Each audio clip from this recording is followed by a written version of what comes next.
വഴി ചോദിച്ചാൽ നേരെ വിപരീതം പറഞ്ഞു തരും. കുറേ കഴിയുമ്പോഴാണ് താൻ വഴി ചോദിച്ചത് കളിയാക്കുന്നവരോടാണെന്ന് തോന്നുന്നു, അബദ്ധത്തിൽ പെട്ടുവോ, ഇങ്ങനെ നമ്മൾ ബുദ്ധിമുട്ടണു.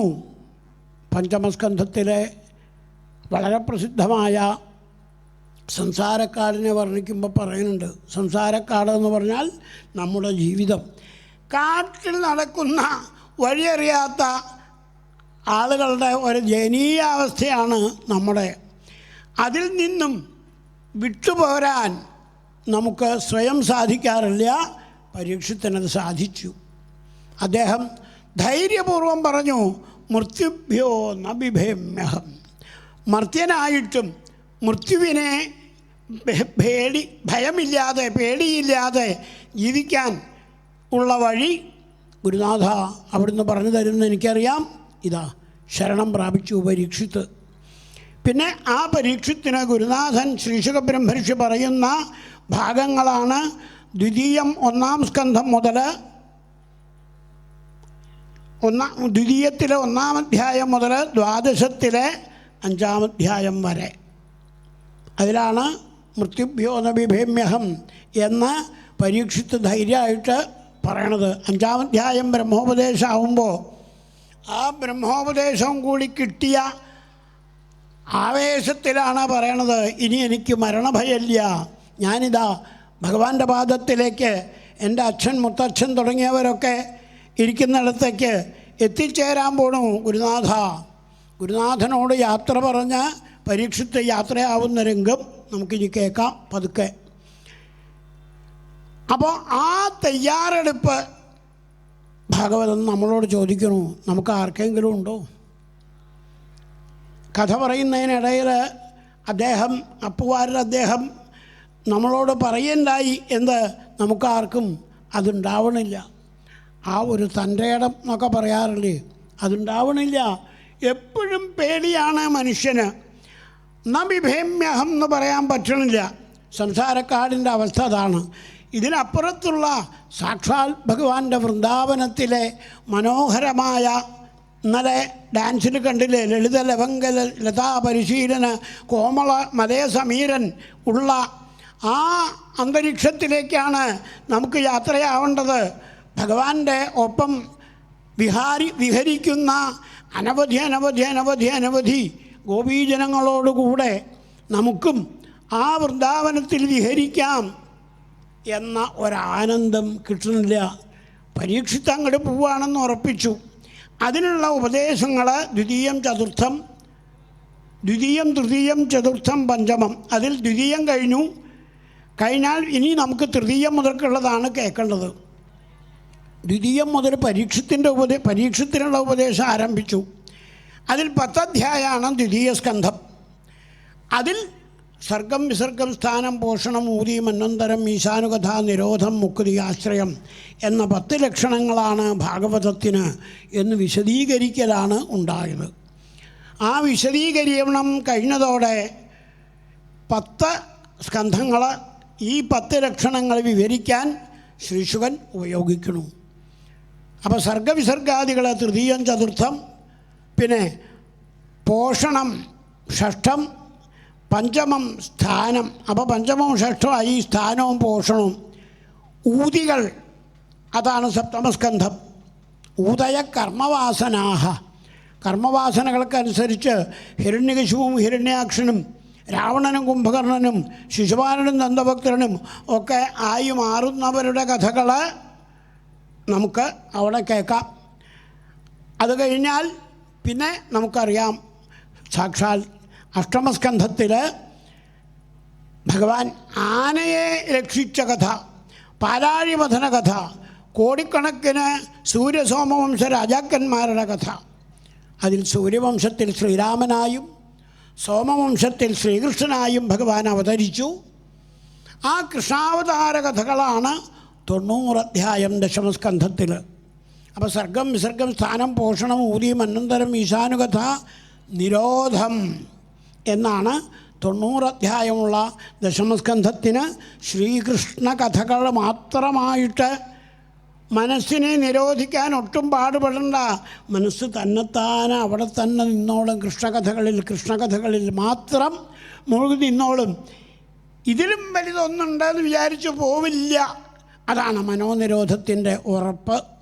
അത് ദശമസ്കന്ധം കൊണ്ട് വ്യക്തമാക്കി. പിന്നെ മുക്തിരാശ്രയ ഏകാദശത്തിൽ ഭഗവാൻ ഉപദേശിക്കുന്ന മുക്തിസ്വരൂപമായ വാക്കുകൾ കേൾക്കാം. പിന്നെ കരാരവിന്ദം കൊണ്ട് പദാരവിന്ദം പിടിച്ച് മുഖാരവിന്ദത്തിലേക്ക് ചേർത്ത് കിടക്കുന്ന ഉണ്ണിക്ക് എന്താ ആശ്രയം? കാല് വിട്ടാൽ വീണ്ടും തപ്പി ആ കാല് പിടിക്കും. തള്ളവിരൽ വായിലേക്ക് വെച്ച് ഈമ്പി അങ്ങനെ കിടക്കും. അപ്പം തനിക്ക് പോലും താൻ തന്നെയാണ് ആശ്രയം. തൻ്റെ പാദമാണ് ആശ്രയം. തൻ്റെ പാദമാണ് തനിക്ക് ആസ്വദിക്കാനുള്ളത്. വേറൊരു പിടിവള്ളിയില്ല എന്ന് ഭഗവാൻ പോലും ലോകത്തിന് കാണിച്ചു കൊടുക്കുന്ന ആ രംഗം മാർക്കണ്ഡേയൻ കണ്ടു. ലോകത്തിനത് പറഞ്ഞു കൊടുത്തു ആ കഥയിലൂടെ. അതുപോലെ നമുക്കും ഇത്രയും പറഞ്ഞുകൊണ്ടാണല്ലോ ഭാഗവതം പൂർണ്ണമാവണത്. ആശ്രയം എന്നുള്ളതിലേക്ക് എത്തിക്കാനാണ് ബാക്കി നവാനാമിഹ ലക്ഷണം, ബാക്കി 9 പുരാണ ലക്ഷണങ്ങളും വർണ്ണിക്കുന്നത് എന്ന് പറഞ്ഞുകൊണ്ടാണ് ദ്വിതീയ സ്കന്ധം പൂർണ്ണമാവണത്.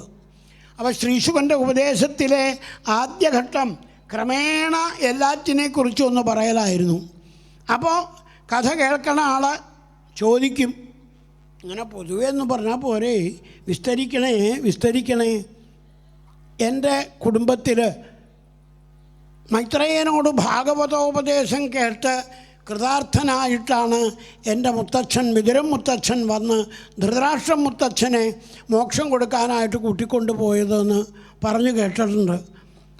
അത് അവിടുന്ന് എനിക്ക് ഇപ്പോൾ ഒന്ന് വിസ്തരിച്ച് പറയണം എന്ന് പരീക്ഷിത്ത് ആവശ്യപ്പെടുന്നുണ്ട്. ഏവമേതൽപുരാ പൃഷ്ടോ മൈത്രേയോ ഭഗവാൻ കില ക്ഷത്രാവനം പ്രവിഷ്ടേന ത്യക്ത്വാ സ്വഗൃഹം ഋദ്ധിമൽ യദ്വാ അയം മന്ത്രകൃദ്വോ ഭഗവാൻ അഖിലേശ്വര പൗരവേന്ദ്രഗൃഹം ഹിത്വാ പ്രവിവേശ ആത്മസാൽകൃതം. വിതുരമൈത്രേയ സംവാദ രൂപത്തിലുള്ള ഭാഗവതത്തിന് എന്താ പ്രത്യേകത? അത് ഏകദേശം പരീക്ഷിത്ത് മനസ്സിലാക്കിയിട്ടുണ്ട്. വിതുരൻ മഹാഭക്തോത്തമനാണ്. ആ ഭക്തോത്തമനായ വിതുരന് തൻ്റെ ഭക്തി പ്രകടിപ്പിച്ച് ഭഗവാനോടുകൂടെ കഴിയാൻ തന്നെയാണ് ഇഷ്ടം. പക്ഷേ എന്താ ചെയ്യുക? 100 എണ്ണം ഉണ്ട്.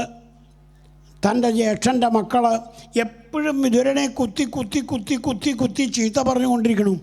ധൃതരാഷ്ട്രം മഹാരാജാവും പ്രധാനമന്ത്രി വിതുരനും ആണ്. പക്ഷേ പ്രധാനമന്ത്രിക്കോ മഹാരാജാവിനോ ഒരു ചുക്കും ചെയ്യാനില്ലാത്ത മട്ടാണ് ദുര്യോധനൻ കയ്യേറി രാജ്യകാര്യങ്ങളൊക്കെ നിശ്ചയിക്കുന്നത്. എന്താപ്പം ചെയ്യുക? അപ്പോൾ അതിൻ്റെ നിസ്സഹായനായിട്ടിരിക്കുന്ന ധൃതരാഷ്ട്രനെ പാണ്ഡവന്മാരും കൂടി സ്വർഗാരോഹണം എടുത്തു പോയപ്പോൾ സഹായിക്കാൻ വന്നത് വിതുരനാണ്. കാരണം വിതുരൻ ധൃതരാഷ്ട്രനെ ഉപദേശിക്കുന്ന സമയത്തൊക്കെ എന്താ ഇയാൾ ഈ അച്ഛൻ്റെ ചെവിയിൽ ഇങ്ങനെ പറയണത് എന്നുള്ള മറ്റുള്ള ദുര്യോധനൻ കാത്തു നിൽക്കുന്നുണ്ടാവും. അങ്ങനെ ഒരിക്കൽ ധൃതരാഷ്ട്രൻ നിസ്സഹായനായിട്ട് ചോദിച്ചു, എൻ്റെ മനസ്സിനൊരു സമാധാനമില്ലല്ലോ വിതുര, ഞാൻ എന്താ വേണ്ടത് എന്ന്. അപ്പോൾ വിതുരൻ ചിരിച്ചുകൊണ്ട് പറഞ്ഞു, ഞാൻ പറയാം, പക്ഷേ അങ്ങതനുസരിക്കില്ല എന്നറിയാം. അങ്ങ് മകൻ പറയണതല്ലേ കേൾക്കുള്ളൂ. അങ്ങ് വേണ്ടത് 99 മക്കളെയും യുദ്ധത്തിൽപ്പെട്ട് ചത്തുപോണത് ശവമായിട്ട് മാറുന്നത് കാണാതിരിക്കാൻ രക്ഷിക്കാൻ മോഹമുണ്ടെങ്കിൽ ചെയ്യേണ്ടത് ഈ ആദ്യത്തെ പുത്രനുണ്ടല്ലോ ദുര്യോധനൻ, അയാളെ അങ്ങോട്ട് ഉപേക്ഷിക്കുക. ബാക്കിയുള്ളവരൊക്കെ നേരെയാവും. വിതുരനീതി, ഞാൻ പറയണമെന്ന നീതിശാസ്ത്രം അങ്ങക്ക് ബോധ്യപ്പെടുമെങ്കിൽ അങ്ങത് ചെയ്യണം. കൈ കൊട്ടിക്കൊണ്ട് ഇങ്ങോട്ട് വന്നു ദുര്യോധനൻ. ആ സമയത്ത് കൊള്ളാം, എൻ്റെ അച്ഛൻ്റെ ചെവിയിൽ ഏതോ ഒരു ശൂദ്രസ്ത്രീക്ക് ജനിച്ച ഒരുത്തൻ വന്ന് അധികാരമെടുത്ത് പ്രധാനമന്ത്രിയാണെന്നും പറഞ്ഞ് ഞങ്ങളുടെ ഉള്ളിൽ കുത്തിത്തിരിപ്പുണ്ടാക്കാൻ ശ്രമിക്കുകയാണ് അല്ലേ? എന്നെ ഉപേക്ഷിക്കണം പോലും. ബാക്കിയുള്ളവരെ രക്ഷിക്കാൻ ആരെയാ ഉപേക്ഷിക്കേണ്ടതെന്ന് ഞാൻ തീരുമാനിക്കും. കൈയൊട്ടി വീണ്ടും പിടിച്ചു ഭടന്മാരെ. ഇവൻ ചെറിയച്ഛനാന്നും പറഞ്ഞ് എൻ്റെ അച്ഛൻ്റെ ചെവിയിൽ ഓരോ മന്ത്രം ഊതുന്നുണ്ട്. ഇവനെ ഇതുപോലെ ഇവിടെ മന്ത്രം ഓതാൻ നിർത്തരുത്, ആരും അനുവദിക്കരുത്, പിടിച്ചു പുറത്താക്കുക. ഒരിക്കൽ കൂടി പിടിച്ചു പുറത്താക്കുന്ന സമയത്ത് ശ്വാസം ഉണ്ടാവണം. പുറത്തേക്ക് വീണ് എവിടെയെങ്കിലും കിടന്ന് ചത്തോട്ടെ, നമുക്ക് പ്രശ്നമില്ല. അകത്ത് കിടന്ന് ചത്തു എന്നുള്ള ചീത്ത പേര് വന്നാൽ വയ്യ. അതുകൊണ്ട് പുറത്ത് കിടക്കുമ്പോൾ ശ്വാസം ഉണ്ടാവണം. മനസ്സിലായല്ലോ കാര്യം? എന്താ ഗംഭീരന്മാരായ പ്രധാനമന്ത്രിമാരുടെ അല്ലെങ്കിൽ മന്ത്രിമാരുടെ അല്ലെങ്കിൽ നമ്മുടെ രാഷ്ട്രീയ നേതാക്കളുടെ വാക്കിൻ്റെ ആ പാകത അല്ലെങ്കിൽ പക്വത, വാക്കിന് പക്വത ഇല്ല എന്നൊക്കെ നമ്മൾ വിചാരിക്കും. ദുര്യോധനൻ അതൊക്കെ ഉണ്ട്. എന്താ അത്? പാകത്തിനാണ് പറഞ്ഞത്. പുറത്തേക്കാക്കുമ്പോൾ ശ്വാസം ഉണ്ടാവണമെന്ന് പറഞ്ഞാൽ മർദ്ദിക്കണമെന്ന് പറഞ്ഞിട്ടുണ്ടോ? ഇല്ല. പുറത്തേക്കാകുമ്പോൾ ശ്വാസം ഉണ്ടാവണം, ശ്രദ്ധിക്കണം എന്നാണ് പറഞ്ഞത്. അപ്പോൾ ശ്വാസം മാത്രമേ ഉണ്ടാകാവൂ. പുറത്ത് കിടന്ന് ചത്തോട്ടെ, അകത്ത് കിടന്ന് ചത്തു എന്ന് വരരുത്. അതുകൊണ്ട് നല്ലോണം മർദ്ദിച്ച് ചാവുന്ന് തോന്നിയാൽ പടിക്ക് പുറത്തേക്ക് എറിഞ്ഞേക്കുക, അവിടെ കിടന്ന് ചത്തോട്ടെ എന്ന്. ഇതാണ് രാഷ്ട്രീയത്തിൽ വേണ്ടത് പറഞ്ഞു കൊടുക്കാൻ കുരുത്തം കെട്ട ആ ദുര്യോധനന് ഉള്ള കഴിവ്. അല്ലാതെ എന്താ പറയുക? ദുര്യോധനൻ്റെ വാക്കനുസരിച്ച് ഭടന്മാർ വിതുരൻ്റെ അപ്പുറത്തും ഇപ്പുറത്തും വന്ന് നിന്നു. തൊടാൻ പറ്റുമോ? ആളാരാ? സാക്ഷാ അന്തകൻ്റെ അവതാരമാണ് അല്ലേ? വ്യാസൻ്റെ അനുഗ്രഹം കൊണ്ട് ഇവിടെ വന്ന് ജനിച്ചിരിക്കുകയാണ്.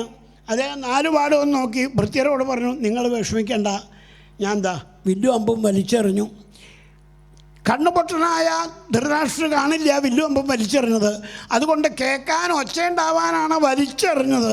ശബ്ദം കേട്ടു. ധൃതരാഷ്ട്രന് കാര്യം മനസ്സിലായി. വിതുരൻ അമ്പും വില്ലും വലിച്ചെറിഞ്ഞു, സമാധാനം. അങ്ങനെ ഒരക്ഷരം മിണ്ടാതെ അദ്ദേഹം ഇറങ്ങി പുറത്തേക്ക് കിടന്ന് കുറച്ചങ്ങോട്ട് നടന്നപ്പോഴേ തിരിഞ്ഞു നിന്ന് ഒന്നും കൂടി വീണങ്ങനെ നമസ്കരിച്ചു എന്നാണ് പറയണത്. എന്താ അത്? ആ ഭഗവാൻ നേരിട്ട് വന്ന ദുര്യോധനനോടും ധൃതരാഷ്ട്രനോടും ഉപദേശിച്ചതാണ്. ആ കൊട്ടാരത്തിലെ പീഠത്തിൽ കൃഷ്ണൻ്റെ തല പൊട്ടിത്തെറിക്കണമെന്നും പറഞ്ഞ് ദുര്യോധനൻ ഏർപ്പാട് ചെയ്തിട്ടും ഭഗവാൻ കയറിയിരുന്ന് സുഖമായിട്ട് സംസാരിച്ചു, തൻ്റെ കടമ ചെയ്തു. ഒരിക്കലും പറഞ്ഞാൽ കേൾക്കില്ല എന്നറിയാവുന്ന ആളെ കൊണ്ട് സൂചി കുത്താൻ പോലും സ്ഥലം തരില്ലടോ, താൻ ചെന്ന് പറഞ്ഞോളാ തൻ്റെ പാണ്ഡവന്മാരോട് എന്ന് നിസ്സന്ദേഹം ദുര്യോധനൻ പ്രഖ്യാപിച്ചു. അത് പ്രഖ്യാപിപ്പിക്കലായിരുന്നു ഭഗവാന്റെ പുഞ്ചിരിയുടെ ലക്ഷ്യം. പാകായി ഭഗവാൻ എഴുന്നേറ്റ് പോന്നു. ആ സിംഹാസനം ഭഗവാൻ ഇരുന്നത് അവിടെ ഉണ്ട്. അതിനാണ് പുറത്തേക്ക് ഇറങ്ങിയ വിതുരൻ ഒന്നുകൂടി നമസ്കരിച്ച് ഇറങ്ങി നടന്നത്. പരീക്ഷിത്തെ അലക്ഷിതസ്വൈ അവധൂതവേഷ വ്രതാനി ചേരേ പരിതോഷണാനി. ഇപ്പോൾ സുഖമായി. ഇതുവരെ രാജ്യഭാരം എന്നൊന്ന് ധൃതരാഷ്ട്ര മഹാരാജാവിന് ഉപദേശം കൊടുക്കുക, പ്രധാനമന്ത്രി വേണ്ടത് പറഞ്ഞു കൊടുക്കുക എന്നൊരു കടമ ഉണ്ടായിരുന്നു. അത് ഇന്നത്തോടെ തീർന്നു. ഇനി ഭഗവാനെ തന്നെ സേവിക്കാം. അവ പറ്റിയ സ്ഥലം എവിടെയാ? വൃന്ദാവനം. പലയിടത്തും നടന്ന് വൃന്ദാവനത്തിൻ്റെ വിളി അദ്ദേഹത്തിന് ഇങ്ങനെ ഉള്ളുന്ന് വരിക. അദ്ദേഹം വൃന്ദാവനത്തിലെത്തി. അപ്പോൾ ഒരു ഭാഗ്യം കൂടി കിട്ടിയെന്നാണ് പറയണത്. എന്താ അത്? വൃന്ദാവനത്തിൽ വളരെ കാലമായിട്ട് താമസിച്ച് ഗോപീഗോപാലന്മാരുടെ പാദരേണു കൊണ്ട് സ്വയം അഭിഷിക്തനായി എപ്പോഴും വന്ദേ നന്ദവ്രജസ്ത്രീണാം പാദരേണും അഭീക്ഷ്ണശ എന്ന് മന്ത്രിച്ചുകൊണ്ട് നടക്കുന്ന ഉദ്ധവൻ എന്ന മഹാനുഭാവൻ ഭഗവാന്റെ അടുത്ത് വന്ന് ഉപദേശം മേടിച്ച് പരീക്ഷിത്തെ അവിടെ നിന്ന് ഭഗവാൻ പറഞ്ഞതനുസരിച്ച് മെതിയടിയും കൊണ്ട് പോവുകയാണ് ബദരിയിലേക്ക്. വൃന്ദാവനത്തിൽ വന്നപ്പോൾ അദ്ദേഹത്തിന് തോന്നി അവിടെ കുറച്ച് വേണം, പഴയ ഓർമ്മകൾ. ഓരോ ഗോപീഗോപാലന്മാരെയും കാണുക, അവരങ്ങോട്ട് സ്ഥലത്തുനിന്ന് മാറിയാൽ അവരുടെ പാദരേണു എടുത്ത് സ്വയം അഭിഷിക്തനാവുക. പാദരേണും അഭീക്ഷ്ണശ, പാദരേണും അഭീക്ഷ്ണശ വന്ദേ. അങ്ങനെ സഞ്ചരിച്ചു കൊണ്ടിരുന്നു. വൃന്ദാവനത്തിലെത്തുന്നത് വരെ എന്താവും അപ്പോൾ അദ്ദേഹത്തിൻ്റെ വേഷം? പരീക്ഷിത്ത് ധൃതരാഷ്ട്രൻ്റെ പ്രധാനമന്ത്രി ഇപ്പം കണ്ടാൽ താടിയും തലയൊക്കെ നീട്ടിയിട്ട് ഏതോ ഒരു സന്യാസി എന്ന് തോന്നിക്കും. അങ്ങനെ സഞ്ചരിക്കുമ്പോൾ ഇതാ ആ വിതുരനും അദ്ദേഹത്തെ കണ്ടുമുട്ടി. വിതുരനും ഉദ്ധവനും കൂടി വൃന്ദാവനത്തിൽ അങ്ങോട്ട് കണ്ടുമുട്ടിയപ്പോൾ വൃന്ദാവനത്തിൽ വളരെ കാലമായിട്ട് താമസിക്കുന്ന ആൾ എന്നുള്ള നിലയാണ്. അവർക്ക് ആളെ മനസ്സിലായില്ല. ആദ്യം ഇത് ഉദ്ധവനല്ലേ, വിതുരനോ? രണ്ട് സുഹൃത്തുക്കളും കെട്ടിപ്പിടിച്ച് കുറേ നേരം അങ്ങോട്ട് കരഞ്ഞു പരീക്ഷിത്തെ. പിന്നെ ഒരു ആവേശം ഉണ്ടായി. എന്താ?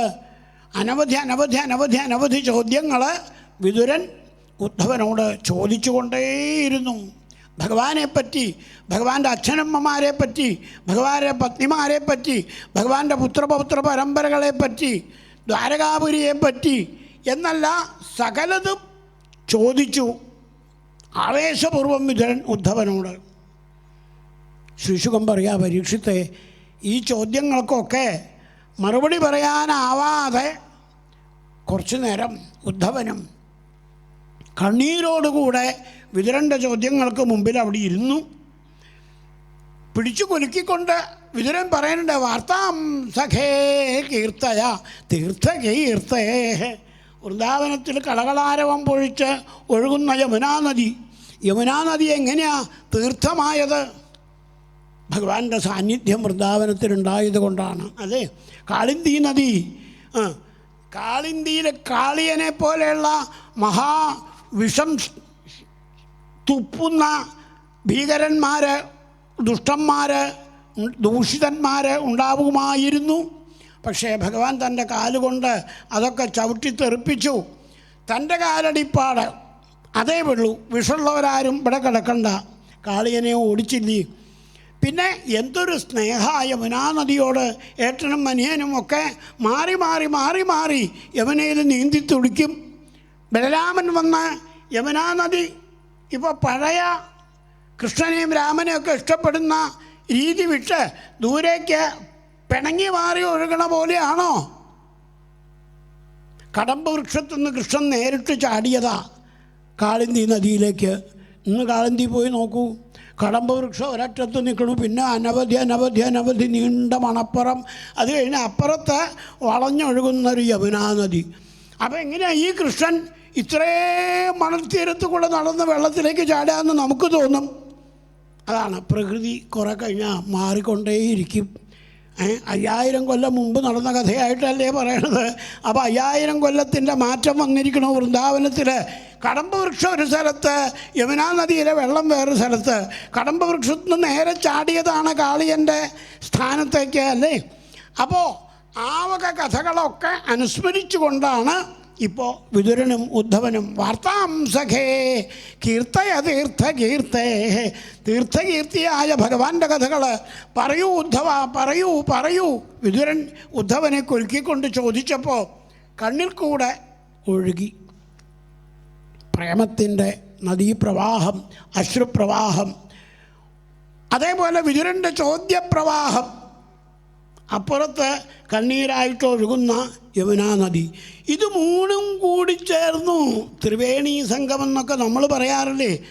ഉദ്ധവൻ്റെ കണ്ണൊഴുകുന്ന കണ്ണീര്, വിതുരൻ്റെ കണ്ണുന്ന ഉത്കണ്ഠാകുലമായ വാക്കുകളോട് ഒഴുകുന്ന കണ്ണീര്, നിശബ്ദയായി അപ്പുറത്ത് കൂടെ ഒഴുകുന്ന യമുനാ നദി, ഇത് മൂന്നും കൂടി ചേർന്നപ്പോൾ നമുക്ക് ഭാഗവതം ഒരു പുതിയ ത്രിവേണി സംഗമം കാട്ടിത്തരികയാണ്. ഇത് ഭാഗവത പൃഷ്ട ക്ഷത്രാവാർത്താം പ്രിയാശ്രയാം പ്രതിവക്തും ന ചോത്സേ അവൾക്കണ്ഠ്യാൽ സ്മാരിതേശ്വര. ശ്രീശുഖൻ പറയുക, പരീക്ഷിത്തെ, അങ്ങനെ ആ മുത്തച്ഛന്, വിതുരമുത്തച്ഛന് ചോദിക്കാനുള്ളതൊക്കെ ആർത്തിയോടെ ചോദിച്ചു കഴിഞ്ഞപ്പോൾ ഇനി ഉദ്ധവൻ മറുപടി പറയണം. അതിന് കാത്തിരിക്കുക. ഉദ്ധവനും അതെ, മറുപടി പറയാൻ മോഹമുണ്ട്. പക്ഷേ ഔത്കണ്ഠ്യാൽ സ്മാരിതേശ്വര, തൻ്റെ ഭഗവാൻ ശ്രീകൃഷ്ണ ഭഗവാൻ പൂവാണ് എല്ലാം വിട്ട് എന്ന് മനസ്സിലായപ്പോൾ താൻ അവിടുത്തെ കാക്കച്ചെന്ന് വീണു. അവിടുന്ന് പോവുകയാണെങ്കിൽ അടിയനെ കൂടെ കൊണ്ടുപോകണേ എന്ന് പ്രാർത്ഥിക്കാനുള്ള അവസരം ഉണ്ടാക്കി തന്നു. അപ്പോൾ അവിടുന്ന് ചിരിച്ചുകൊണ്ട് താൻ അവിടെ ഇരിക്കുക. മധുരയിലെ പ്രധാനമന്ത്രി എൻ്റെ അടുത്ത് വന്ന് ഞാനെന്താ വേണ്ടതെന്ന് ചോദിക്കുമ്പോൾ എനിക്ക് തന്നോട് കുറച്ച് പറയാനുണ്ട്. തനിക്ക് പറയേണ്ടതൊക്കെ പറഞ്ഞു തന്നു. ഇനി എങ്ങടാച്ചാ പോവാം എന്നുള്ള ധൈര്യം ഭഗവാൻ ഉണ്ടാക്കി തന്നു. അതും പോരാത്തതിന് പുനഃ സ്മാരിതേശ്വര എന്നുള്ളയിടത്ത് ഓർത്താൽ നമുക്കറിയാം, വീണ്ടും വീണ്ടും വീണ്ടും വീണ്ടും വീണ്ടും വീണ്ടും ഉദ്ധവൻ ഭഗവാൻ പറഞ്ഞതനുസരിച്ച് ഭഗവാൻ നീട്ടിക്കൊടുത്ത മെതേഡികൾ പത്തിൽ പൊതിഞ്ഞ് ആർത്തിയോടെ ശിരസ്സിൽ വെച്ച് ഇനി തിരിഞ്ഞു നോക്കണ്ട ഉദ്ധവ എന്ന് പറഞ്ഞിട്ടും കുറച്ചങ്ങോട്ട് നടന്നാൽ അറിയാണ്ട് തിരിഞ്ഞു നോക്കും. പോവാനാ അവിടെ ഇല്ലല്ലോ, വീണ്ടും വന്ന് കാക്കൽ വീഴും. നടക്കൂ, ഞാൻ മെതിയടി തന്നു, ദാ തലയെ തൊട്ട് അനുഗ്രഹിച്ചു, ഇനി തിരിഞ്ഞു നോക്കണ്ട, നടന്നോളൂ. പുനഃ കുറച്ചും കൂടി ആദ്യം 10 അടി നടന്നെങ്കിൽ പിന്നെ 15 അടി നടന്നുണ്ടാവും. പക്ഷെ തിരിഞ്ഞു നോക്കിയാൽ വീണ്ടും ഇങ്ങോട്ട് വരും, വീഴും. അല്ല, ആനക്കൊമ്പ് കൊണ്ടുണ്ടാക്കി സ്വർണം കൊണ്ട് പിടിവള്ളി ഇട്ടിട്ടുള്ള ആ ആട്ടുകെട്ടിൽ അതിൽ പകുതി നിർത്തി വെച്ചിട്ടുള്ള ഹംസധൂലികാമെത്ത, അതിലേക്ക് ചാരി കാലും തൂക്കിയിട്ടിരുന്ന ഭഗവാൻ കാള മെതിയടി ഉണ്ടായിരുന്നു. അതിപ്പോൾ തൻ്റെ തലയിലേക്ക് ഭഗവാൻ നീക്കി വെച്ച് തന്നു. അപ്പോൾ തൻ്റെ ശിരസ്സിൽ ഭഗവാന്റെ പാദം എപ്പോഴും സ്പർശിക്കുന്നത് പോലെയാണ്. അത് ഉള്ളത് കാരണം തിരിഞ്ഞു നോക്കിയാൽ വീണ്ടും വരണം. ഇനി തിരിഞ്ഞു നോക്കരുത്, ഭഗവാന്റെ കൽപ്പനയാണ്. ശരി, തിരിഞ്ഞു നോക്കാതെ പോന്ന ഉദ്ധവൻ ഇന്നിപ്പോൾ ആ ഓർമ്മകളെയൊക്കെ തട്ടിത്തുറക്കാൻ ഒരാളുണ്ടാവും വൃന്ദാവനത്തിലെത്തുമ്പോൾ എന്ന് വിചാരിച്ചിട്ടില്ല. യാത്ര ഏതായാലും ബദരിക്കുള്ള യാത്ര വൃന്ദാവനത്തിലൂടെ ആക്കി. അതുകൊണ്ടിതാ വിതുരനെ കണ്ടു. വിതുരനോ സ്മാരിതേശ്വര, തൻ്റെ ഇതുവരെയുള്ള ഭഗവാനോട് കൂടിയുള്ള ആ 125 സംവത്സരം എന്നൊക്കെ പറയും, 113 സംവത്സരത്തോളം കാലം ഭഗവാനും ഉദ്ധവനും ഒപ്പാ വയസ്സെന്നാണ് പറയാം. വൃഷ്ണീനാം പ്രവര മന്ത്രി കൃഷ്ണസ്യ ദയിത സഖാ ശിഷ്യോ ബൃഹസ്പതേ സാക്ഷാതുദ്ധവ ബുദ്ധിസത്തമ. ഇതൊക്കെ ഉദ്ധവൻ്റെ പ്ലസ് പോയിൻ്റുകളാണ്. അതെ, ആ ഉദ്ധവൻ ഗോപീചരണാരവിന്ദ പരമാണവേ നമ എന്ന് പറഞ്ഞ് നമസ്കരിച്ചപ്പോൾ ഒരു കേമത്വവും കൂടിയായി ഉദ്ധവന്. പോരാ, ഇപ്പതാ ഭഗവാന്റെ കാലിനോട് മുട്ടി മുട്ടി മുട്ടി മുട്ടി ഇത്രയും കാലം സമ്പർക്കം പുലർത്തിയ ആ മെതിയടി തൻ്റെ ശിരസ്സിൽ. അതിൻ്റെ അർത്ഥം എന്താ? ഞാനിവിടെ ഉണ്ടോ, ഞാൻ എങ്ങോട്ടും പോയിട്ടില്ല, ദാ എൻ്റെ മെതിയടി തൻ്റെ ശിരസ്സിൽ മുട്ടണില്ലേ, ഞാൻ ഉണ്ട് അതിൻ്റെ മുകളിലെന്ന് വിചാരിച്ചോളാം എന്ന് പറഞ്ഞ് തന്നെ യാത്രയാക്കിയില്ലേ. ആ കാരുണ്യത്തെ ഓർത്തുകൊണ്ട് ഉദ്ധവൻ ഒന്നും പറയാനാവാതെ കണ്ട് നിന്നു. വിതുരൻ പറയണ്ട, എന്തെങ്കിലും പറയൂ ഉദ്ധവ, എന്തെങ്കിലും പറയൂ, എന്തെങ്കിലും പറയൂ ഭഗവാനെ പറ്റി.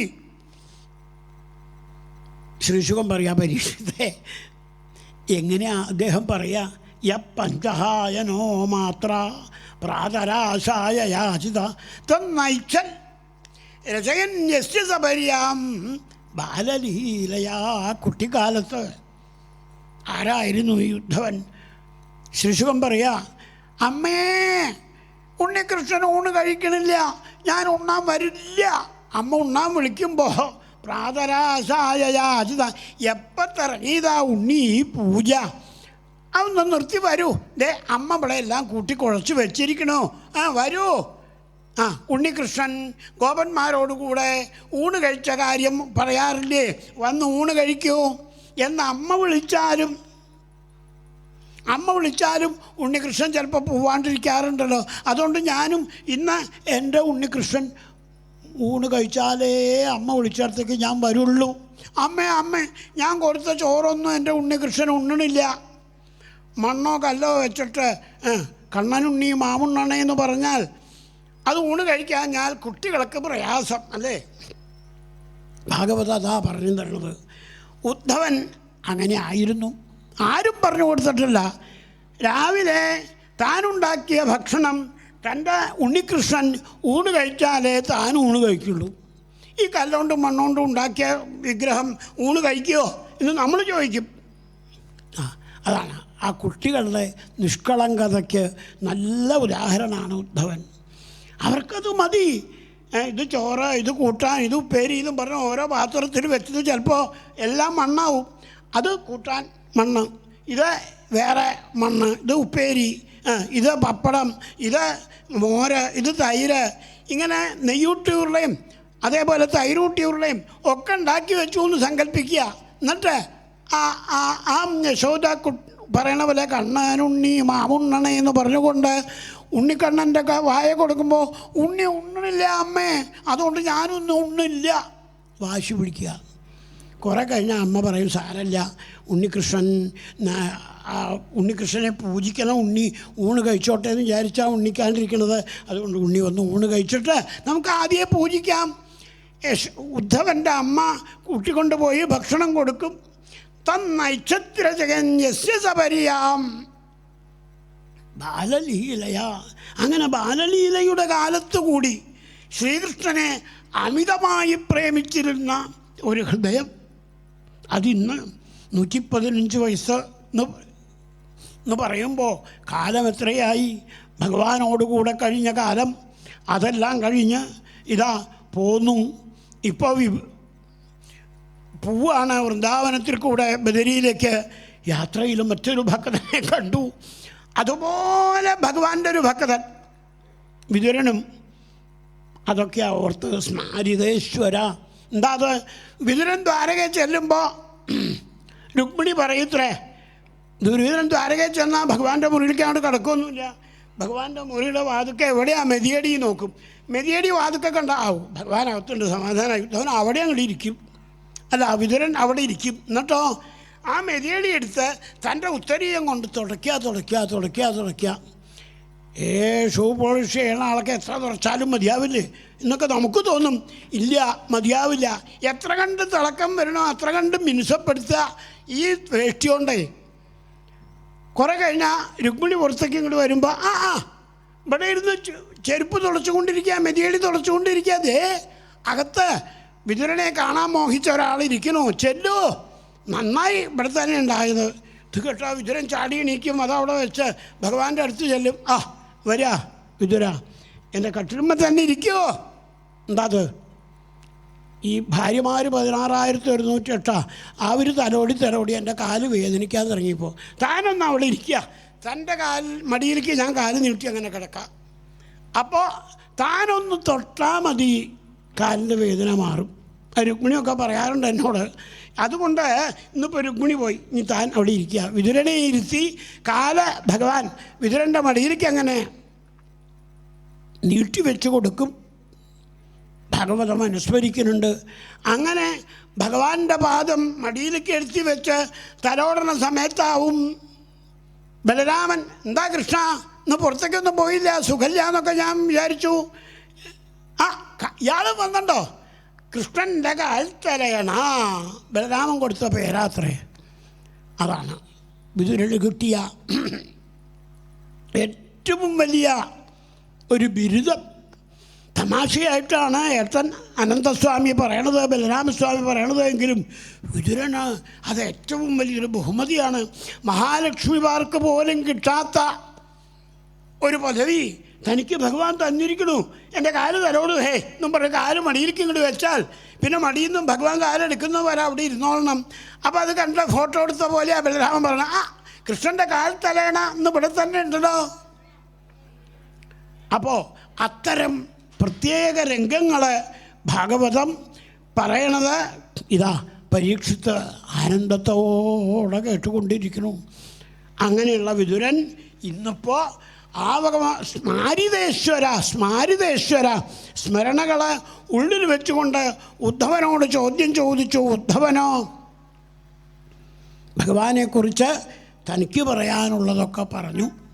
വിതുര, ഭഗവാന്റെ അവതാരവും ഭഗവാന്റെ ദേവകീ വസുദേവന്മാരുടെ മകനാവലും ഉഗ്രസേനെ രാജാവാക്കലും അങ്ങനെ ഓരോ രംഗങ്ങളും ആലോചിച്ചാൽ എന്തിനാ ഇത്ര മനുഷ്യനാട്യം നടിക്കണത്? അവിടുന്ന് ഈശ്വരനായിട്ട് 7-ാം വയസ്സിൽ അല്ലേ ഗോവർദ്ധന പർവ്വതം ചെറുവിരലിൻ്റെ മുകളിൽ പൊക്കിപ്പിടിച്ച് ദേവേന്ദ്രനോട് മല്ലിട്ട് അയാളെ കൂസൽ കൂടാതെ കാക്കൽ വീഴ്ത്തിയ ആൾ, ദേവേന്ദ്രൻ്റെ ശത്രുവാണ് പർവ്വതങ്ങൾ. ഇപ്പോഴോ ദേവേന്ദ്രന് മിത്രമായി നടിക്കേണ്ടി വന്നില്ലേ? പർവ്വതങ്ങളെ ഞാൻ കണ്ടാൽ വെട്ടിക്കൊല്ലും എന്നും പറഞ്ഞ് നടന്നിരുന്ന ആൾക്ക് വജ്രായുധമൊക്കെ താഴെ വെച്ച് പർവ്വതത്തിൻ്റെ ഒരു പാറയമ്മിൽ കൃഷ്ണനെ ഇരുത്തി സാക്ഷാൽ സുരഭി ദേവി പറഞ്ഞതനുസരിച്ച് അഭിഷേകം ചെയ്യേണ്ടി വന്നില്ലേ? സുരഭിയുടെ പാലഭിഷേകം. ഗജേന്ദ്രൻ ഐരാവതം ദേവേന്ദ്രൻ്റെ ആന കൊണ്ടുവന്ന് ഭഗവാന് 4 സമുദ്രത്തിലെ വെള്ളം കൊണ്ടും അഭിഷേകം. ഇതൊക്കെ ദേവേന്ദ്രന് തന്നെ ചെയ്യേണ്ടി വന്നില്ലേ? അഹങ്കാരികളുടെ അഹങ്കാരം ഇങ്ങനെ പുഞ്ചിരി കൊണ്ട് ഇല്ലാണ്ടാക്കാം, ചെറുവിരൽ കൊണ്ട് എറ്റി അഹങ്കാരപർവ്വതത്തെ ഇല്ലാതാക്കാം. അതൊക്കെ ഭഗവാൻ കാണിച്ചു കൊടുത്തിട്ടുണ്ട്. അപ്പോൾ അന്നത്തെ ആ വൃന്ദാവനത്തിലെ ആ വക രംഗങ്ങൾ ഓർത്തുകൊണ്ട് നമുക്കും ഇന്നിതാ ആ മെതിയടി തലയിൽ വെച്ച് പോകുന്ന ഉദ്ധവൻ്റെ പിന്നാലെ പോകുമ്പോൾ ഉദ്ധവ സംവാദം പൂർണ്ണമായിട്ട് കേൾക്കാം. വിതുരോദ്ധവ സംവാദത്തിൽ ഭഗവാന്റെ അത്ഭുതാവഹമായ പെരുമാറ്റങ്ങളെക്കുറിച്ചും ഭാര്യമാരോടുള്ള പെരുമാറ്റങ്ങൾ, മക്കളോട് കുട്ടികളോട് അവരോടൊക്കെയുള്ള പെരുമാറ്റം ഇതൊക്കെ അനുസ്മരിച്ചു. കംസയുദ്ധം കഴിഞ്ഞ് മല്ലയുദ്ധം കഴിഞ്ഞ് കംസനെ കൊന്ന് ദ്വാരകയിൽ വന്ന് 16,108 പത്നിമാരോടും 10 മക്കളോടും കൂടി കഴിയണ അവിടുത്തെ എത്ര ലോകപാലന്മാരാ വന്ന് വന്ദിക്കാറുള്ളത്. അതിനൊക്കെ ഉദ്ധവൻ സാക്ഷിയാണ്. ആ സ്മരണകളൊക്കെ ഇപ്പോൾ ഉദ്ധവൻ വിതുരന് രണ്ടാളും അധികം ഭഗവാനെ അനുസ്മരിക്കുന്ന ഭക്തന്മാരെ നിശ്ചയില്ല, ഹൃദയം അലിയുന്നത് പോലെ പറഞ്ഞുകൊണ്ടേയിരുന്നു. പരീക്ഷിത്തെ ശ്രീശുഖം പറയണു, ഭഗവാന്റെ ഒടുവിലത്തെ രംഗങ്ങളായി, അതായത് ദ്വാരകയിൽ വിസ്തരിച്ച് ഗൃഹപുരുഷനായിട്ട് കഴിയുന്ന ഒരാൾ, ആ ആളെ ഇനി എല്ലാറ്റിനോടും മമതയും ആസക്തിയുള്ള ആളെ പോലെ നിന്നു. ഭാര്യമാർക്ക്, മക്കൾക്ക്, സകല ആളുകൾക്കും ഇടയ്ക്കിടയ്ക്ക് ഇന്ദ്രപ്രസ്ഥത്തിലൊക്കെ ഇങ്ങോട്ട് പോയി വരുമ്പോഴേ എന്താ ഓരോരുത്തരുടെയും മുഖം ഭഗവാൻ ചിരിക്കും. എന്താ അത് ആരും ചിരിക്കാത്ത? ഭാര്യമാർക്കതെ ഇത്രയും കാലം എവിടെയായിരുന്നു, ഇന്നിപ്പോൾ രോഗ്യം ചോദിക്കാൻ വന്നിരിക്കുന്നു, എന്തിന് എന്നൊക്കെ തോന്നും ആദ്യം. പിന്നെ സസന്തോഷം ഭഗവാനെ ഓരോ ഗൃഹത്തിലേക്കും കൂട്ടിക്കൊണ്ടു പോകും. അവിടെ പറയാനുണ്ട് ഏത് ഗൃഹത്തിലേക്കാണ് ഭഗവാൻ ആദ്യം പോകാൻ നോക്കാം. രുക്മിണിയോടോ സത്യഭാമയോടോ 8 പേരുണ്ട് ആദ്യത്തെ പത്നിമാർ, അവരുടെ ആരുടെ ഗൃഹത്തിലേക്കാണ്, അതോ ബാക്കിയുള്ളവരുടെ ഗൃഹത്തിലേക്കോ നോക്കാലോ? നോക്കാൻ നിന്ന ആൾ അബദ്ധാവുന്ന ശ്രീശുഖം പറയണത്. 16,108 ഭാര്യമാരുടെയും അവരിലുള്ള 10 മക്കളുടെയും അവരുടെ മക്കളുടെയും ഗൃഹങ്ങളിലേക്ക് അത്രയും സ്വരൂപെടുത്തുകൊണ്ടാണ് ഭഗവാൻ എപ്പോൾ ഗോപുരത്തിലിറങ്ങിയാലും തേരിന്നിറങ്ങി ഞങ്ങൾ കയറിപ്പോകുമ്പോൾ അത്രയും ഭഗവാന്മാരോ. അതെ, അച്ഛനമ്മമാരുടെ ഒപ്പം കൈപിടിച്ച് ഭഗവാൻ, ഭാര്യമാരുടെ ഒപ്പം കൈപിടിച്ച് ഭഗവാൻ, മക്കളുടെ ഒപ്പം, പേരക്കിടാങ്ങളുടെ ഒപ്പം. മുത്തശ്ശ എന്ന് പറയുമ്പോൾ നിങ്ങളുടെ വീട്ടിലേക്കാണ് ആദ്യം വരണത് മുത്തശ്ശൻ എന്ന് പറഞ്ഞു. അപ്പോൾ അത് ഭഗവാന്റെ മാത്രം കഴിവല്ലേ? അതൊക്കെ ഇപ്പോൾ ഇവിടെ അനുസ്മരിക്കണം. എല്ലാവരോടും ഒരുപോലെ നിന്ന് എല്ലാവരെയും ഒരുപോലെ സന്തോഷിപ്പിച്ച് സമോഹം സർവഭൂതേഷു എന്ന് കാണിക്കാൻ ഈ മഹാപ്രഭുവിനല്ലാതെ ആർക്ക് കഴിയും? വിതുരൻ ഉദ്ധവൻ്റെ വാക്കുകളുടെ മുമ്പിൽ കണ്ണീരോടെ അതൊക്കെ കേട്ടുകൊണ്ടിരുന്നു. ഒടുവിൽ ഉദ്ധവൻ പറഞ്ഞു, വിതുര, ഇനി എനിക്ക് മാത്രം നിശ്ചയം. ഇതുവരെയൊക്കെ നമുക്ക് 2 പേർക്ക് നിശ്ചയമുള്ള കാര്യങ്ങൾ അനുസ്മരിച്ചു. രാജസൂയത്തിൻ്റെ കഥ അങ്ങയ്ക്കും അറിയാലോ. വിതുരനും ഉദ്ധവനും ഒക്കെ ഒരുപോലെ അറിയുന്നതാണ് രാജസൂയത്തിൽ ഭഗവാന്റെ ആ സാന്നിധ്യം. വൃന്ദാവനത്തിൽ ഈ വൃന്ദാവനത്തിൽ 16,108 ഗോപികമാരോടും കൂടി പാടിയ നൃത്തം ചെയ്ത രാസലീലാരംഗം മറക്കാൻ പറ്റുമോ? അതുപോലെയാണ് രാജസൂയത്തിലും എന്ന് പറഞ്ഞാൽ 16,108 കാമുകിമാരോടൊപ്പം വൃന്ദാവനത്തിൽ വിളയാടുമ്പോഴും കോടാനകോടി ദേവീദേവന്മാരൊക്കെ തുതിച്ചുകൊണ്ട് നിൽക്കുമ്പോൾ രാജസൂയത്തിൽ കാൽ നീട്ടി ധർമ്മപുത്രരുടെ പൂജ സ്വീകരിക്കുമ്പോഴും ഭഗവാനാണ്, എന്നും ഒരുപോലെയാണ്. ഇവിടെ കാമുകിമാരോട് ലീലയാടുമ്പോൾ ഒരു ശൃംഗാര കുഴമ്പൻ, അത് കഴിഞ്ഞ് ആ അഭിഷേകം ചെയ്യുന്ന സമയത്ത് പാദം നീട്ടി വെച്ചിരിക്കുന്ന മഹാഗംഭീരൻ, അങ്ങനെയുള്ള വ്യത്യാസം ഭഗവാനില്ല. അവിടെ ഗോപികളുടെ ഇഷ്ടം ചെയ്യണം, ഇവിടെ ധർമ്മപുത്രേട്ടൻ്റെ ഇഷ്ടം ചെയ്യണം, അതല്ലേ കണ്ടത്. അങ്ങനെ ധർമ്മപുത്രർക്ക് വേണ്ടിയെല്ലാം ചെയ്ത് ഇതാ ഒടുവിൽ അവിടുത്തെ യുദ്ധവും പാകാക്കി എല്ലാം കഴിഞ്ഞ് അവിടുത്തെ ആ യാത്രയുടെ സമയത്ത് വിതുര,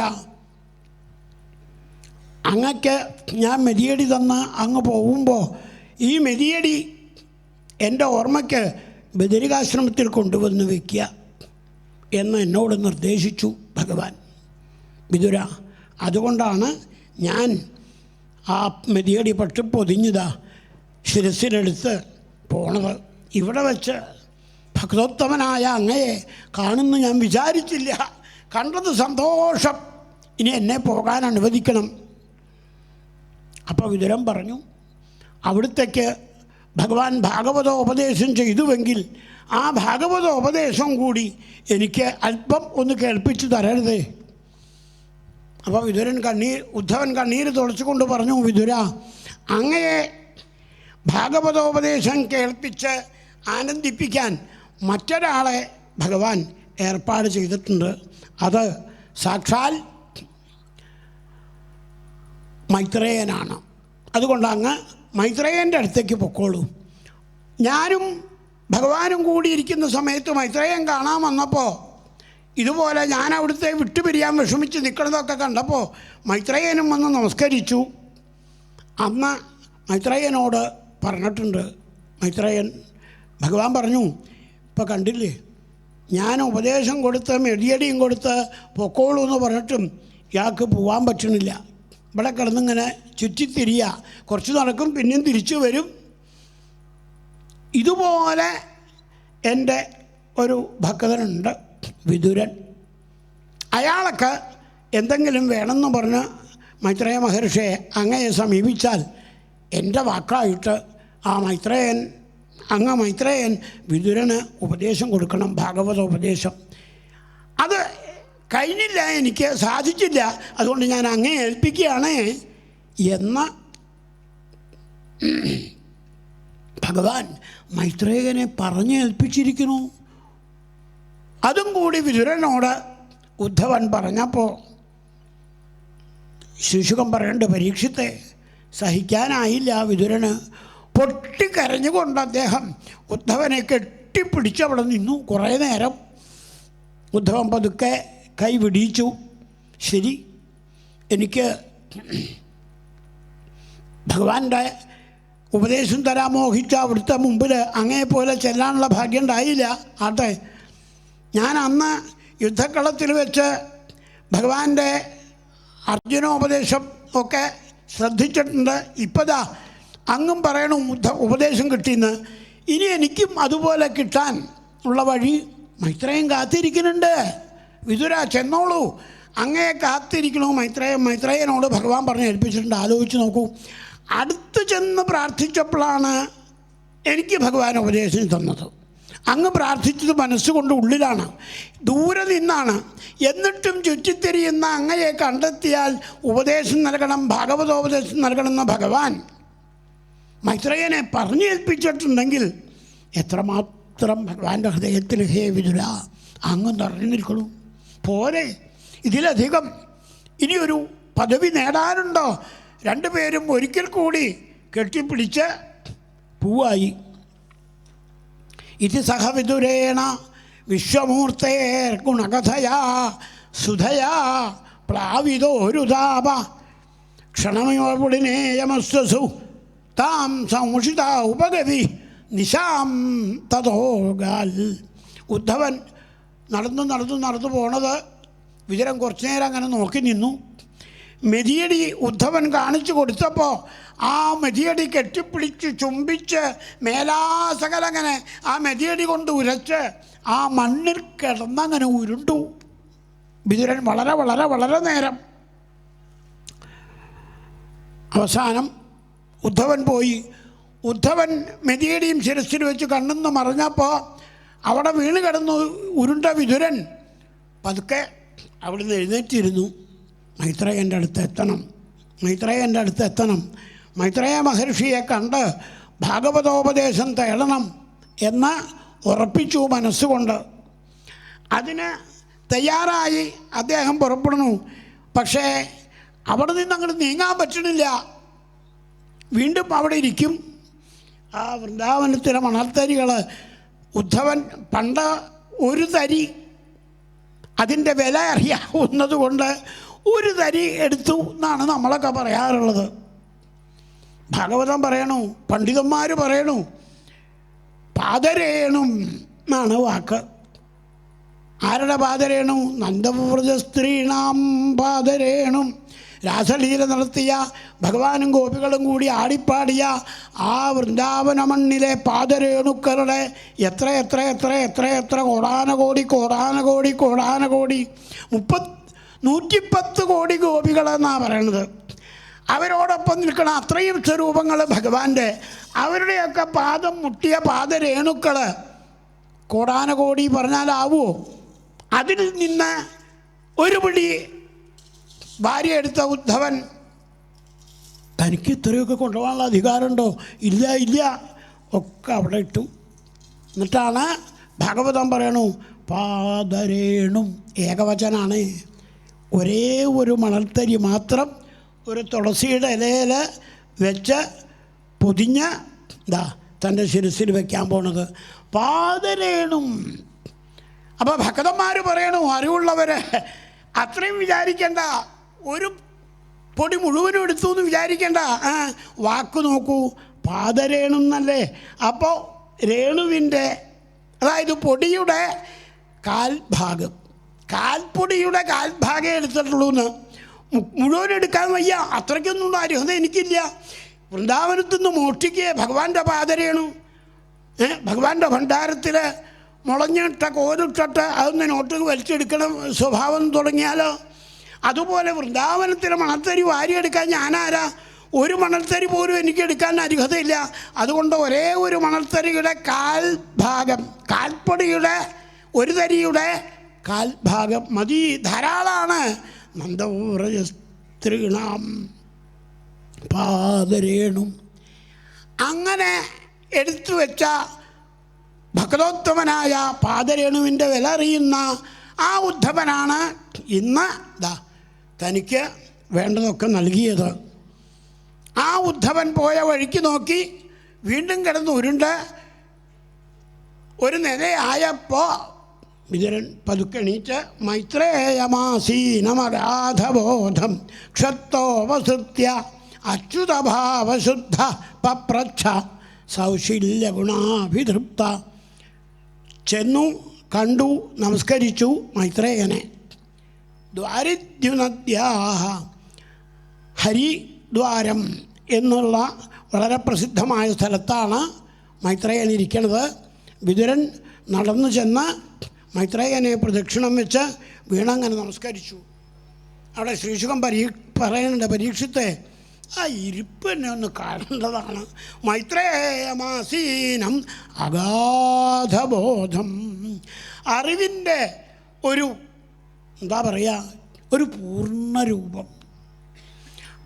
ആഴപ്പെട്ട കടലും തിരയടിക്കണതേ മുകളിൽ കാണുള്ളൂ. ഇത് തിരയില്ലാത്ത ഒരു ശാന്ത സമുദ്രം. എത്ര എത്ര എത്ര എത്ര എത്ര എത്ര അറിവിൻ്റെ ആഴാണ് അദ്ദേഹത്തിന് കൈവശമുള്ളതെന്ന് പുറത്ത് നോക്കിയാൽ വലുതും മനസ്സിലാക്കാൻ പറ്റുമോ? അപ്പോൾ അറിവിൻ്റെ പാലാഴിയായ മൈത്രേയനെ വിതുരൻ ചെന്ന് നമസ്കരിച്ചു. എന്നിട്ട് ആരും ഇന്നേ വരെ ചോദിക്കാത്ത ഒരു ചോദ്യം മൈത്രേയനോട് ചോദിച്ചു പരീക്ഷിത്തെ. എന്താ അങ്ങയുടെ മുത്തച്ഛൻ വിതുരൻ ചോദിച്ചതെന്നോ? ഗുരുനാഥ, അവിടുത്തെ വന്ന് കണ്ട് നമസ്കരിക്കാൻ ഉദ്ധവൻ എന്നോട് നിർദ്ദേശിച്ചിരിക്കണു. ഭഗവാൻ അവിടുത്തോട് പറഞ്ഞേൽപ്പിച്ചിട്ടുണ്ട് എന്നുള്ളതും ഞാൻ മനസ്സിലാക്കണു. അതുകൊണ്ട് അവിടുത്തെ ആശ്രയിച്ച് ചോദിക്കുകയാണ്. സുഖായ കർമാണി കരോതി ലോക നതൈ സുഖം വാ അന്യതുപാരമം വാ വിന്ദേത ഭൂയ തഥ ഏവ ദുഃഖം. ഇതെത്ര യുക്തം? അല്ല, ഇത് ശരിയാണോ ശരിയാണോ ശരിയാണോ? ഞാൻ അങ്ങനെ എപ്പോഴും എന്നോട് ചോദിക്കാറുണ്ട്. മൈത്രേയൻ ചോദിച്ചു ചിരിച്ചുകൊണ്ട്, എന്താ ലോകത്തിലുള്ളവർ മുഴുവനും സുഖം കിട്ടണം സുഖം കിട്ടണം സുഖം കിട്ടണം സുഖം കിട്ടണം, ആ രണ്ടേ രണ്ട് അക്ഷരത്തിൻ്റെ പിന്നാലെയല്ലേ ഈ ഓടി നടക്കുന്നത്? ആരോ ആവട്ടെ, ഇന്ത്യക്കാരാവട്ടെ, ചൈനക്കാരാവട്ടെ, അമേരിക്കക്കാരാവട്ടെ, UK-കാരാവട്ടെ, എവിടെ എവിടെ എവിടെ എവിടെ എവിടെ എവിടെ നോക്കിക്കോളൂ. പാവപ്പെട്ടവനാവട്ടെ, പണക്കാരനാവട്ടെ, കോടീശ്വരനാവട്ടെ, ഒന്നിനുമില്ലാത്തവനാവട്ടെ, എല്ലാവരും അതെ. അയ്യോ, പിച്ചക്കാർ, അവരുടെ കാര്യത്തിലും അങ്ങനെ തന്നെയാണ്. സുഖം സുഖം സുഖം. ഈ അക്ഷരം ഇതൊരു അത്ഭുത അക്ഷരമാണ്, രണ്ടക്ഷരം. അതിൻ്റെ പിന്നാലെ ഓടുന്നു. എന്നിട്ടോ വിന്ദേത ഭൂയ, അവർക്ക് ആ സുഖം കിട്ടി. എനിക്ക് സുഖമായി സുഖമായി സുഖമായി എന്ന് ഒരിക്കലെങ്കിലും തോന്നണുണ്ടോ? സുഖത്തിൻ്റെ പൂർണ്ണത ഇല്ല. പിന്നെയോ അതാ അതാ അതാ, അപ്പോഴേക്കും അപ്പോഴേക്കും അത് നശിച്ചു, അപ്പോഴേക്കും ഇത് പൊട്ടി. ബലൂൺ വാങ്ങിച്ച് ഊതി വീർപ്പിച്ച് എന്ന് പറയുമ്പോഴേക്കും പൊട്ടി പോടില്ലേ? ഇതുപോലെയാണ് സുഖത്തിന് വേണ്ടി ഊതി വീർപ്പിക്കാൻ ശ്രമിക്കുമ്പോഴേക്കും ഒക്കെ സുഖങ്ങളൊക്കെ പൊട്ടി പൊട്ടി പൊട്ടി പൊട്ടിപ്പോണ കാഴ്ചയല്ലേ കാണുന്നത്. തഥ ഏവ ദുഃഖം, തഥ ഏവ ദുഃഖം. ബലൂൺ കണ്ടില്ലെങ്കിൽ പ്രശ്നമില്ലായിരുന്നു. കണ്ടു, നിറം നോക്കി, പൂക്കളുള്ളത് നോക്കി, വീർപ്പിച്ചു വീർപ്പിച്ചു, ഇനിയും ഇനിയും വീർപ്പിച്ചു, കഴിഞ്ഞു. തഥ ഏവ ദുഃഖം. കുട്ടികളുടെയൊക്കെ കഥ നമ്മൾ കാണുന്നില്ലേ? ഉത്സവപ്പറമ്പ് പോയാൽ ബലൂണും പിടിച്ച് സുഖമായിട്ട് നടക്കും. അതങ്ങോട്ട് പൊട്ടിയാലോ പിന്നെ പൊട്ടിയതിൻ്റെ നല്ലോളിയായി ഇല്ലേ? എത്ര പറഞ്ഞാലും മനസ്സിലാവോ? ബലൂൺ വാങ്ങിച്ചിട്ട് കാര്യമില്ല, അത് പൊട്ടും. അത് വേണം. അങ്ങനെ കൊച്ചു കുട്ടികൾ പറയുന്നതിനേക്കാൾ കഷ്ടമായിട്ടാണ് കെങ്കേമന്മാരൊക്കെ ഈ രണ്ടക്ഷരത്തിൻ്റെ പിന്നാലെ പോണത്. സുഖം സുഖം.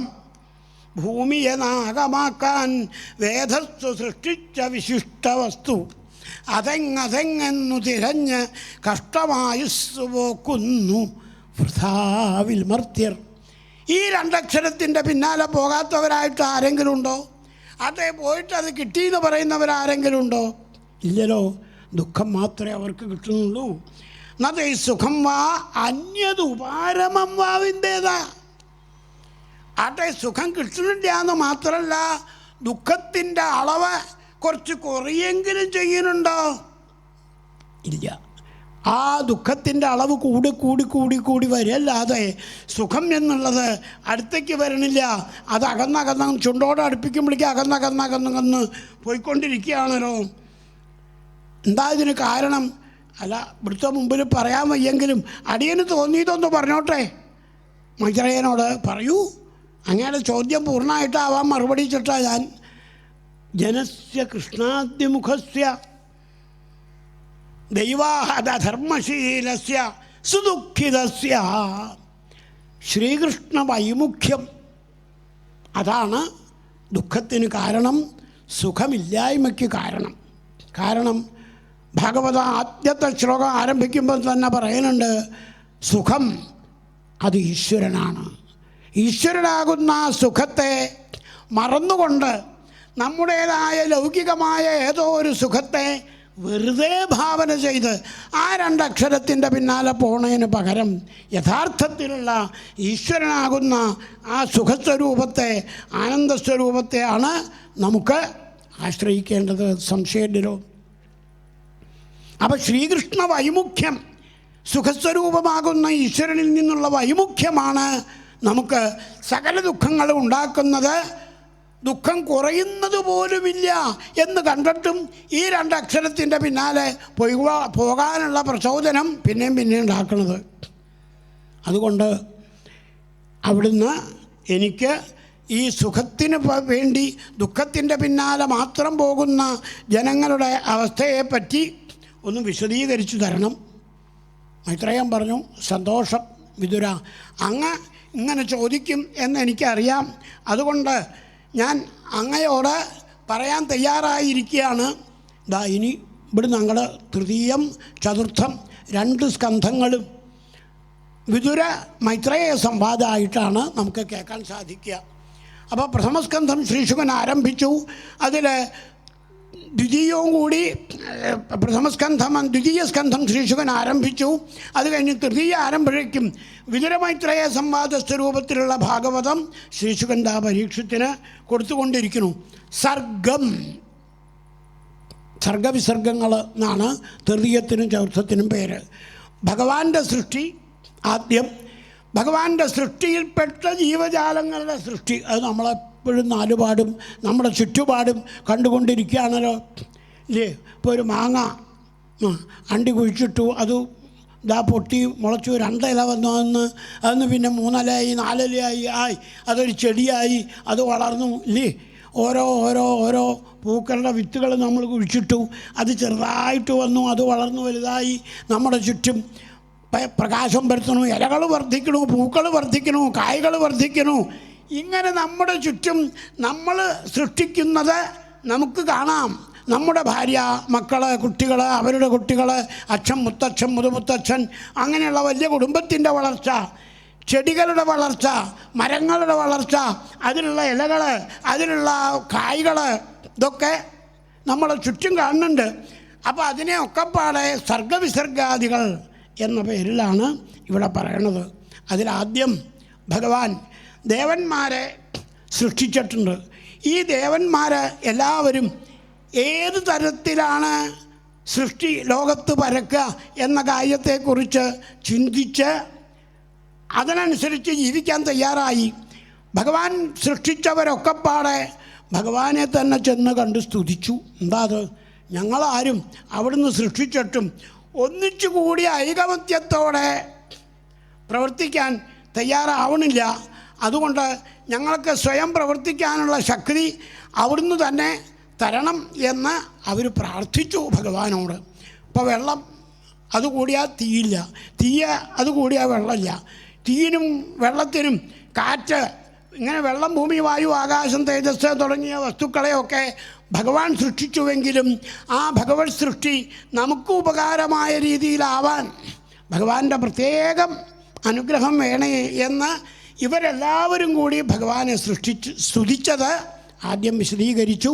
പിന്നീടുള്ള ബ്രഹ്മാവിൻ്റെ സൃഷ്ടി, അത് ഇതിനു മുമ്പ് പറഞ്ഞതാണ്. ദ്വിതീയ സ്കന്ധത്തിൽ ബ്രഹ്മാവിനെ ഭഗവാൻ സൃഷ്ടിച്ച് ബ്രഹ്മാവിന് സൃഷ്ടി നേരെയാവാനുള്ള ഭാഗവതോപദേശം 4 ശ്ലോകം ചതുശ്ലോകി ഭാഗവതം കൊടുത്തത് പറഞ്ഞു. ആ ചതുശ്ലോകി ഭാഗവതം എപ്പോഴും ജപിച്ചുകൊണ്ടാണ് ബ്രഹ്മാവ് കണ്ട സൃഷ്ടികൾ നടത്തുന്നത്. അപ്പോൾ സൃഷ്ടി എവിടെ ഉണ്ടെങ്കിലും അതിൻ്റെ പിന്നിൽ ഭാഗവതത്തിൻ്റെ ആ ചതുശ്ലോകം 4 പാദം അതെപ്പോഴും ഉണ്ടാവും.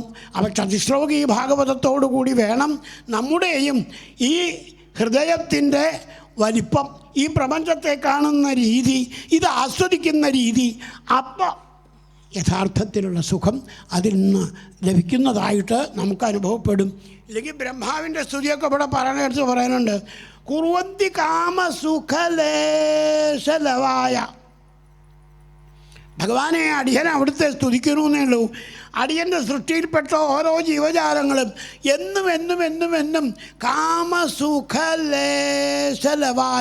ഇത്തിരി സുഖം, തലമുടി നാരിൻ്റെ അത്ര വലിപ്പത്തിലുള്ള ഒരു സുഖം കിട്ടാൻ വേണ്ടിയിട്ട് എന്തൊക്കെയാ ഇവർ ചെയ്യണത്. എന്നിട്ടോ ഒക്കെ കഴിഞ്ഞ് നിരാശ. നമ്മളെന്നും പേപ്പറിൽ ഇപ്പോൾ കാണുന്നില്ലേ എത്ര തരം ആളുകളാണ് ആത്മഹത്യ, കുട്ടികൾ ആത്മഹത്യ ചെയ്തു, വലിയവർ ആത്മഹത്യ ചെയ്തു, അമ്മാവന്മാർ, മുദ്ധന്മാർ, സ്ത്രീകൾ, പുരുഷന്മാർ, എവിടെ നോക്കിയാലും ആത്മഹത്യ. എന്താ അതിന് കാരണം? കാമസുഖലേശലവം വേണമെന്നും പറഞ്ഞ് പുറപ്പെട്ടിട്ട് അതിന് നേരെ വിപരീതമായി.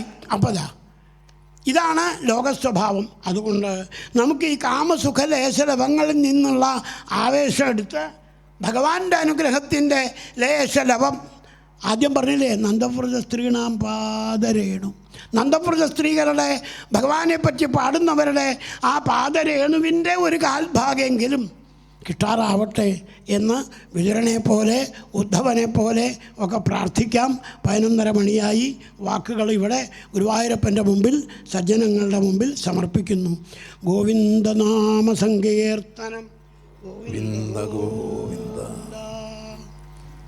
അഖില ഭാരത ശ്രീമദ് ഭാഗവതാമൃത മഹാസത്രം സത്രവേദിയിൽ